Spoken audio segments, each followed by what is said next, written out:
Chennai Burma பஜார் bus நிறுத்தம் அருகே சாக்கடை கழிவுநீர் வெளியேறி துர்நாற்றம் ஏற்பட்டு நோய் தொற்று வரும் அபாயம் ஏற்பட்டுள்ளதாக வியாபாரிகள் பொதுமக்கள் குற்றம் சாட்டியுள்ளனர்.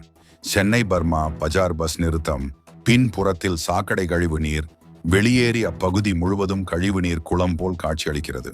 மேலும் இங்கு பீச் ஸ்டேஷன் இரயில் நிலையம் மற்றும் பர்மா பஜார் கடைகள் இருப்பதால் பயணிகள், சுற்றுலாவாசிகள் மற்றும் பள்ளி கல்லூரி மாணவிகள் ஏராளமானோர் கடந்து செல்லும் நிலையில் இந்த கழிவு நீரினால் நோய் தொற்றும் அபாயம் இருப்பதாகவும் துர்நாற்றம் அதிக அளவில் அடிப்பதால் கடை வியாபாரிகள் வியாபாரம் நடத்த முடியாமல் கடையை மூடி செல்லும் அவல நிலை ஏற்பட்டுள்ளது. இதை பற்றி ராயபுரம் மாநகராட்சி அதிகாரிகளிடம் பலமுறை புகார் அளித்தும் எந்தவித நடவடிக்கையும் எடுக்காமல் மெத்தன போக்கில் செயல்படுவதாகவும் அப்பகுதி வியாபாரிகள் மற்றும் பயணிகள் குற்றம் சாட்டுகின்றனர்.